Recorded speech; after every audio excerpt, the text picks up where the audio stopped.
우리 봄이 완연하게 다가온 것 같습니다. 그죠? 오전에도 이렇게 예배를 드리는데 좀 덥다 이렇게 느껴질 만큼 저 영화부에서는 아이들이 이렇게 웃도리는 거의 다 이렇게 벗고 얇은 옷만 입었는데도 땀이 그런 거 있죠. 땀이 머리에 축축하게 젖어서 머리 감은 것 같은 얼마나 귀여운지 모르겠습니다. 하여튼 봄이 한껏 다가왔는데 우리 옆에 계신 분이랑 좀 이렇게 인사를 하십시다. 집사님 얼굴에 봄이 활짝 피었습니다. 좌우로 좀 인사하겠습니다.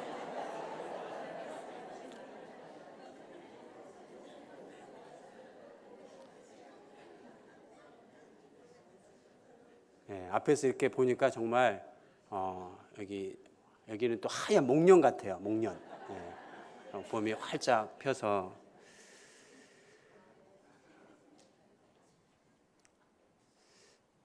옛날 어느 강가 작은 마을에 부모님 말씀도 안 듣고 뭐든지 시키면 반대로만 하는 우리 집 이야기인데 청개구리 집 이야기입니다. 청개구리 한 마리가 살고 있었습니다. 어느 날 엄마 청개구리가 아들 청개구리한테 노래를 가르칩니다. 자, 아들아, 따라해 보렴. 개굴개굴 개굴개굴 굴개굴개 굴개굴개. 엄마 청개구리가 깜짝 놀라며 말했지요. 얘야, 그렇게 하는 게 아니지. 개굴개굴 개굴개굴. 싫어. 나는 굴개굴개 굴개굴개 할래. 엄마 청개구리가 한숨을 쉬었습니다. 장난기 가득한 아들은 엄마가 시키는 거 뭐든지 반대로 했지요. 얘야, 이리로 와보렴. 그러면 굴개굴개 저리로 가야지.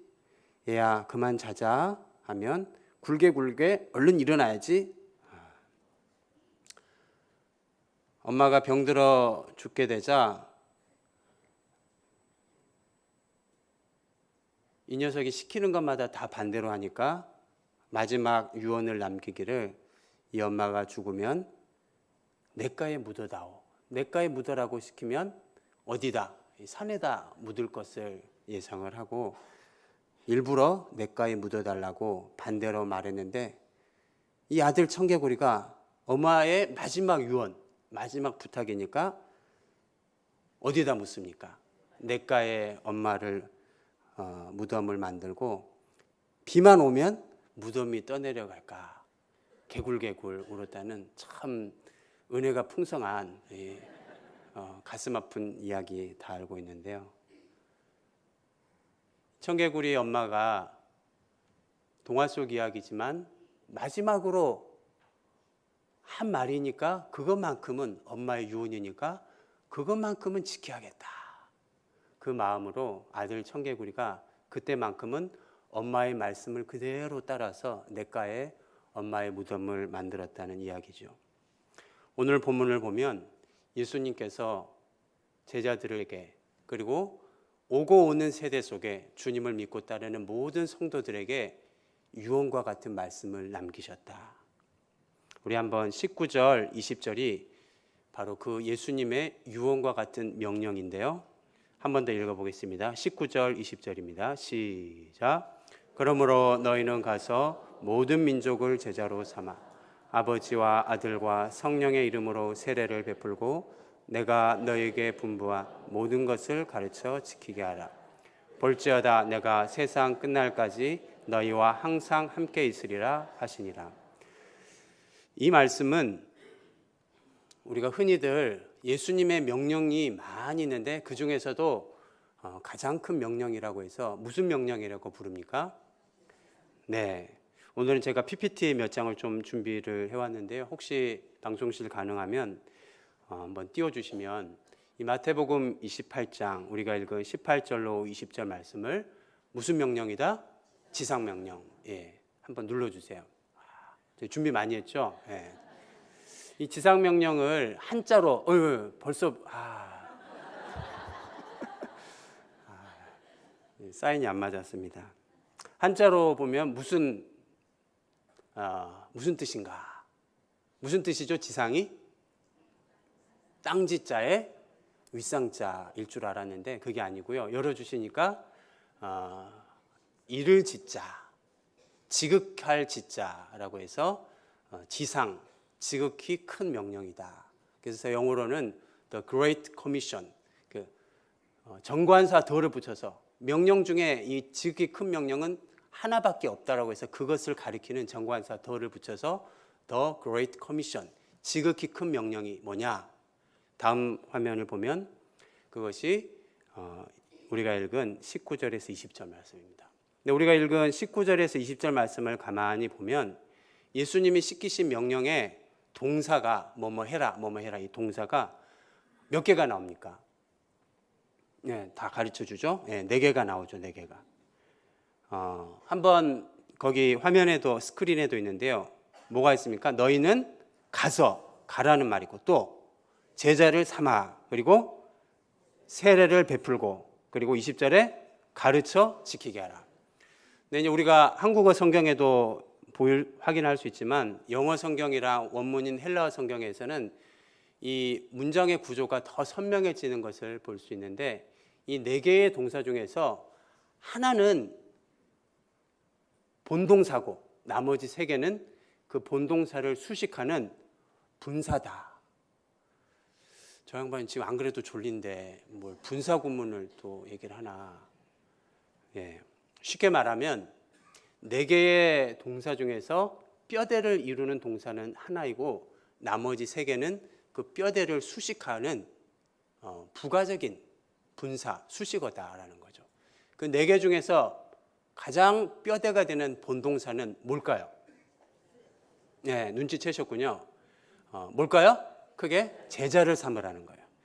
제자를 삼는데 제자를 삼기 위해서 가라는 거예요.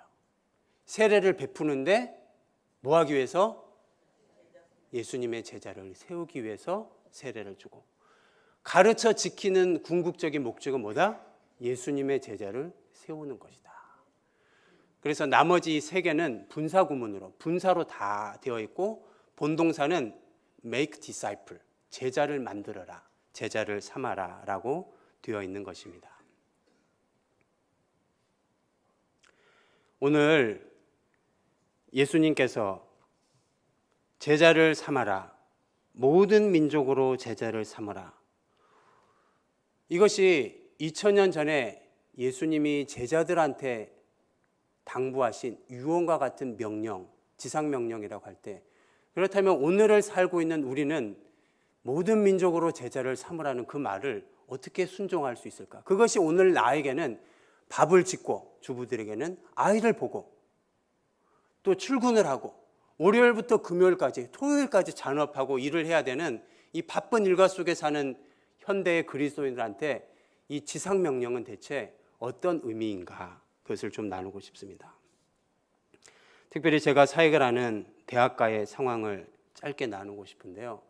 서울대학교에서는 이미 몇 년 전부터 작은 카드를 내미는 것이죠. 사형리에 들어보셨습니까? 예수님을 믿으십니까? 라고 하면 나는 전도를 거부하는 전도 거부 카드를 내밀 수 있어요. 신촌에 있는 한 대학, 바로 지난주에 제가 만났던 우리 간사님인데요.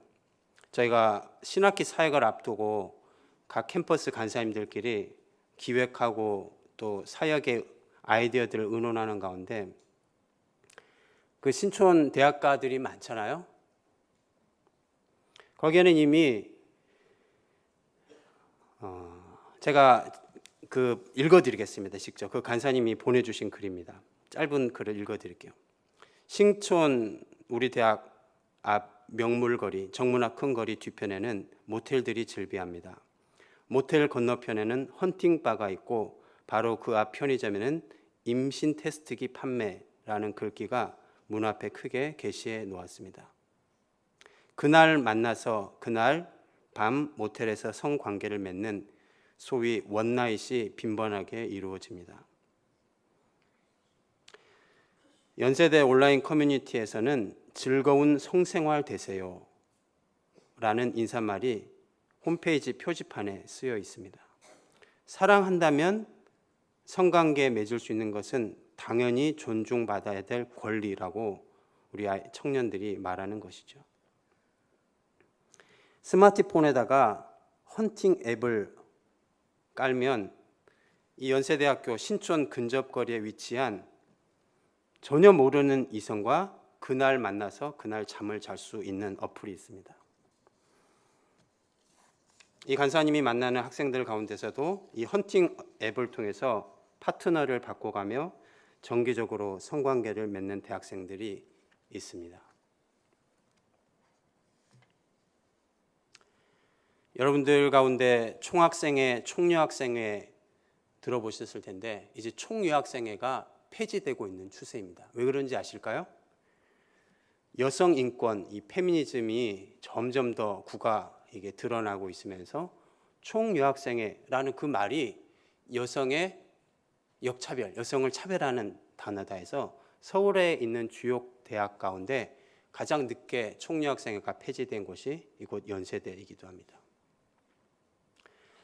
우리는 대학가뿐만 아니라 우리가 살고 있는 많은 삶의 국면에서 복음 전도의 거센 도전 앞에 서 있다.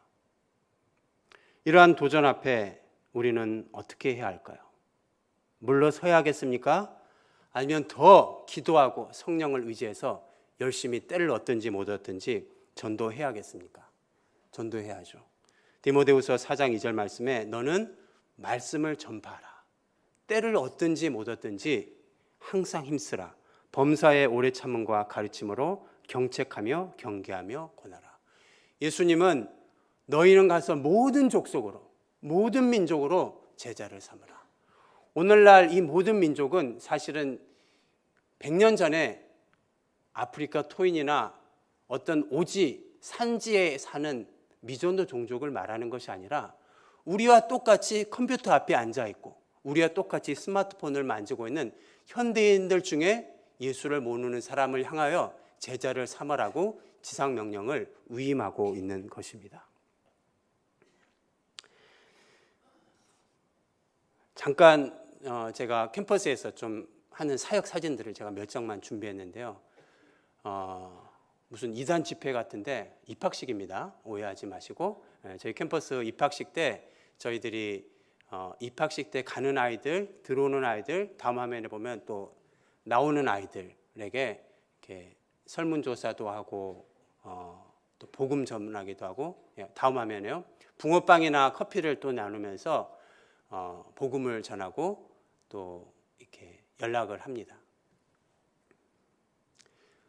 캠퍼스는 한 주 단위로 아이들의 마음이 달라집니다. 3월 첫 주가 다르고 3월 둘째 주가 다르고 3월 셋째 주가 다르고 3월 넷째 주가 되면 아이들이 거의 마음을 열지를 않습니다. 그래서 지금이 가장 아이들의 마음을 얻기 쉬운 시기라고 상대적으로 할 수 있죠. 근데 흥미로운 것은 그만큼 신천지나 JMS나 이단들이 또 저렇게 마음을, 저희가 저걸 하고 있는데 저 한쪽에서 막 이렇게 하고 있는 거예요. 설문조사하고. 그래서 너무 반가워서 악수하러 갔더니 신천지인 거예요. 정말 영적인 싸움입니다. 정말 백지장 같은 우리의 청년들, 우리 아이들이 다른 어떤 세상의 것에 마음을 빼앗기기 전에 모든 민족으로 제자를 삼아라. 예수 그리스도의 제자로 세워야 할 그 위임령을 우리가 받은 것입니다. 다음 화면요. 성공회대학교에서 신입생 오리엔테이션 하는데 저희가 총학생회에다가 신청을 해서 동아리 홍보하겠다고 다음에 강의실을 강의실을 빌려서 이렇게 이제 신입생들 너무 착해요. 오라고 하면 저렇게 오고 어디 가지도 않고 다 앉아 있어요. 그래서 이제 뭐 우리 CCC도 얘기하고 예수님도 이야기하고 다음에 또 와라. 밥 사줄게, 커피 사줄게. 그렇게 해서 소개를 합니다. 다음. 붕어빵. 이제 기숙사의 아이들이 이제 막 지방에서 올라오는 아이들에게 저희가 이제 기숙사 아이들 짐을 막 날려줍니다. 왜 이렇게 호의를 베풀죠? 저희 CCC고 예수님 믿는 사람들입니다. 그럼 이제 나중에라도 복음을 또 전도할 때 좋은 효과가 되겠다. 저는 사진만 그냥 찍었습니다. 다음. 지난 2주 전에 아까 제가 소개한 그 연세대학교에서 저희 훈련생 간사님들 40명이 이틀 동안 사형리 전도를 했는데요. 586명, 한 600명 정도에게 전도를 했습니다. 다음에 혹시 표가 나올지 모르겠는데요. 요새 뭐 사형리 읽어줘서 또 전도해서 사람들이 얼마나 들을까. 다음. 잘 보이실지 모르겠는데요. 접촉한 사람이 586명. 그러니까 접촉한 거는 예수님 믿으십니까? 교회 다니십니까? 시간 있으십니까? 사형리에 대해 들어보셨으면 이렇게 접촉한 사람이 한 600명이라는 거죠. 그 사람 중에 복음을 전한 사람이 137명인 거예요. 퍼센티지가 23.4%, 한 4분의 1, 4명 중에 1명이 복음을 들은 거예요. 우리가 생각하는 것 이상으로 아이들은 영적인 것에 굶주려 있어요. 우리는 아이들이 타락하고 퇴폐적이고 해서 마음을 닫았다고 할 수 있지만 기도하고 믿음으로 복음을 전하고 성령을 의지해서 복음을 전할 때 4명 중에 1명이 복음을 끝까지 듣더라는 것이죠. 네, 됐습니다. 사도행전 1장 8절에 보면은 오직 성령이 너에게 임하시면 너희가 권능을 받고 예루살렘과 온 유대와 사마리아와 땅끝까지 이르러 내 증인이 되라 말씀합니다. 성공적인 전도는 성령의 능력 안에서 그리스도만을 전하고 그 결과는 하나님께 맡기는 것입니다. 우리는 이틀 동안 600명의 아이들에게 접촉해서 153명 정도에게 복음을 전했는데 그 아이들이 예수님을 믿을지 안 믿을지는 우리의 언어에, 우리의 논리에, 우리의 현란하고 화려한 화술에 달려있는 것이 아니라 성령의 능력에 달려있다는 것을 믿는 것이죠. 그것을 믿고 우리는 우리가 해야 될 책무, 우리에게 맡기신 지상 명령을 순종해서 복음을 전하는 것입니다. 제자를 세우는 것입니다. 그러면 성령께서 하나님의 때에 그들에게 뿌려진 말씀의 씨앗이, 복음의 씨앗이 싹을 틔우고 열매를 맺어서 30배, 60배, 100배의 결실을 거두게 되는 줄로 믿습니다. 요한복음 3장 5절에 예수께서 대답하시되 진실로 진실로 내게 이르노니 사람이 물과 성령으로 나지 아니하면 하나님의 나라에 들어갈 수 없느니라. 이 말은 무엇을 우리에게 가르칩니까? 사람이 거듭나기 위해서는 물과 성령으로, 하나님의 성령의 역사가 없이는 바뀔 수 없다는 거예요. 아무리 우리가 말을 잘하고 아무리 우리가 최선을 다해서 준비한다고 해도 심리학적 접근, 돈을 갖다 주고 물건을 갖다 주고 친절을 베푼다 할지라도 그 사람의 중심이 죄에서 돌이켜 하나님 앞으로 born again, 거듭나게 하는 것은 성령 하나님의 역사인 줄로 믿습니다. 그것은 우리에게 무엇을 가르칩니까? 우리가 아무것도 하지 않아도 되냐? 그것이 아니죠. 성공적인 전도는 성령의 능력 안에서 그리스도만을 전하는 것은 우리의 책임입니다. 그리고 그 결과는 하나님께서 그 영혼을 거듭나게 하시도록 우리가 기도하고 씨름하는 것이죠. 오늘 우리가 읽은 마태복음 28장에서는 하나님께서 우리에게 모든 민족으로 제자를 삼으라는 이 중요한 대위임령, 그레이트 커미션을 주시면서 그 명령만 주시는 것이 아니라 그 명령을 감싸고 있는 두 개의 약속을 확인할 수가 있습니다. 그래서 어떤 신학자는 이것을 샌드위치 명령이다. 왜냐하면 명령이 있고 그 위아래로 약속이 샌드위치처럼 감싸고 있으니까. 첫 번째 약속이 뭔가 18절에 나와 있습니다. 우리 28장 18절을 같이 한번 읽습니다. 시작. 예수께서 나와 말씀하여 이르시되. 첫 번째, 주님의 지상 명령 성취에 순종하는 자들에게 주님이 주신 약속은 무엇인가? 하늘과 땅의 모든 권세를 내게 주셨으니. 할렐루야. 우리에게 이 명령을 부탁하신 그 주님이 누구신가? 그 주님이 하늘과 땅의 모든 권세를 주신 그 하나님이시라는 거예요. 그분이 나의 아버지시고 그분이 내가 믿는 구세주이시고 그분이 나와 함께 하시는 것입니다. 할렐루야. 예수님 권세, 내 권세. 예수님의 모든 권세가 나의 권세가 되는 것입니다. 하늘과 땅의 모든 권세.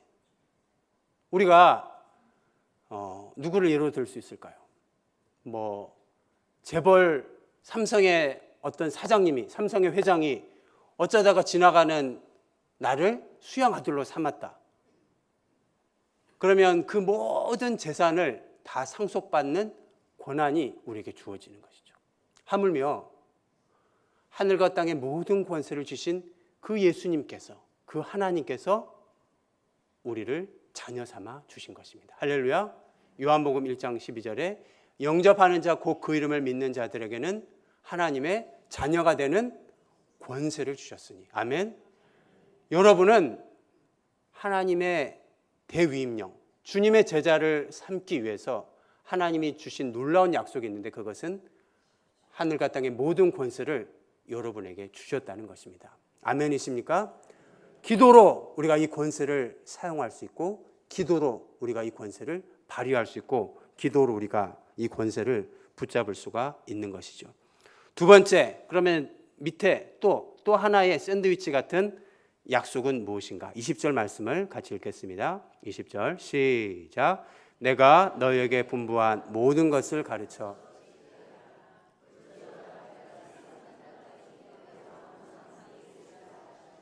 네, 저를 한번 보십시오. 첫 번째 지상명령을 주시면서 첫 번째 약속은 하늘과 땅의 모든 권세를 내게 주셨다. 두 번째 약속은 뭘까요?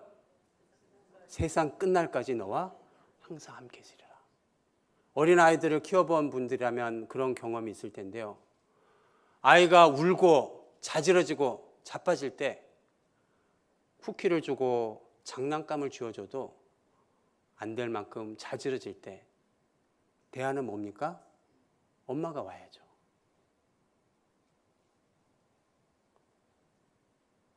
부모가 와줘야죠. 엄마가 없는데 어린이집 선생님이, 다른 보모가, 베이비시터가 아무리 봐준다고 해도 그 아이는 울음을 그칠 수가 없는 것이죠. 쿠키를 쥐어줘도, 장난감을 쥐어줘도 다 집어 던지는 것입니다. 주께서 우리를 고아와 같이 버려두지 아니하시고 내가 세상 끝날까지 너희와 항상 함께 있으리라. 할렐루야. 지금 내 삶의 처한 환경은 재정적으로 어려울 수 있어요. 관계적으로 어려울 수 있어요. 건강이 좀 연약할 수 있습니다. 문제가 있을 수 있습니다. 사업이 안 풀릴 수 있습니다. 그러나 no problem, that's okay, 괜찮아요. 하늘과 땅의 모든 권세를 주신 그 주님이 세상 끝날까지 임마누엘로 나와 함께 하시는 줄로 믿으시기를 바랍니다. 마태복음 1장 23절 보라 처녀가 잉태하여 아들을 낳으리니 그 이름을 임마누엘이라 하리라. 이를 번역한즉 하나님이 우리와 함께 계시다 함이라. 하나님의 그 영광스러운 이름 가운데 그분의 이름이 임마누엘이라는 것이 저는 얼마나 감사한지 모릅니다. 외롭고 힘들고 낙심하고 좌절될 때 그곳에서도 주님은 임마누엘로 나와 함께 하셔서 나를 격려하시고 나를 다독이시고 나를 위로하시고 나를 일으켜 세우시고 나에게 자원을 지원해 주시는 하나님이신 줄로 믿습니다. 말씀을 맺겠습니다.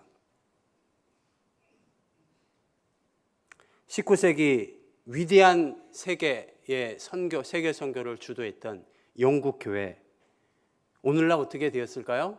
얼마 전에 많이 이렇게 영상들 보셨겠지만 영국의 그 화려하고 웅장한 교회들은 지금은 도박장이나 영화관이나 술집으로 텅텅 비어 있습니다. 얼마 전에도 저희 한 팀에서 영국으로 단기 선교를 갔어요. 3주 동안. 어떻게 복음이 영국에서 미국으로, 미국에서 우리나라로 돌아왔는데 다시 영국에 단기 선교를 가야 할 지경인가? 그럴 지경이에요. 영국에 지금 가장 많은 종교율은 기독교가 아니라 이슬람입니다. 많은 큰 교회당이 모스크로 변화되고 있는 실정입니다.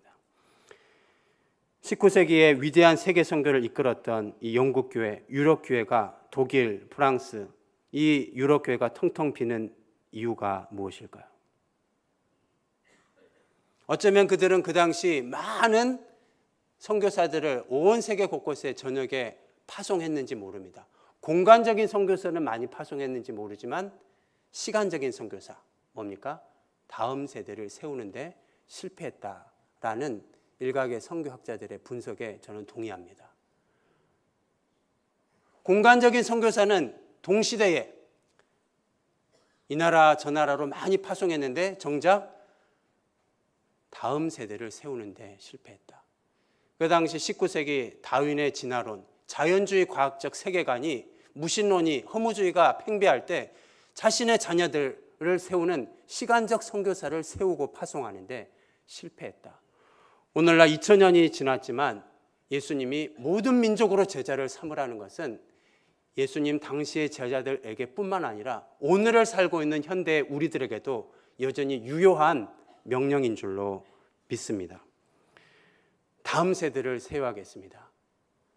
우리의 제자들, 우리의 자녀들, 우리 주위의 사람들, 전도팀만 전도하는 것이 아니라 하나님께서 비참한 죄에서 나를 구원해 주셨는데 주님 앞에 서게 될 때 너 60년, 70년 살다 오면서 너 때문에 나한테 돌아온 사람, 너 때문에 제자로 세워진 사람 누가 있냐? 없는데요. 60년, 70년 임직받고 많은 봉사하고 그것도 너무 중요하지만 주님의 가장 큰 관심은, 주님의 가장 큰 위임령은 한 영혼, 잃어버린 영혼을 건지는 것이죠. 모든 민족으로 제자를 삼아라. 오늘 이 시간을 통해서 정말 여러분에게 도전합니다. 한 사람이라도, 한 영혼이라도 나의 인생을 통하여서 주님 앞으로 나아가게 하옵소서. 나를 통하여서 주님의 제자가 되게 해 주옵소서. 이 고백이, 이 간절한 기도가 이 자리에 계신 우리 부평중학교의 모든 성도님들의 진실된 고백이 되기를 주님의 이름으로 축원합니다.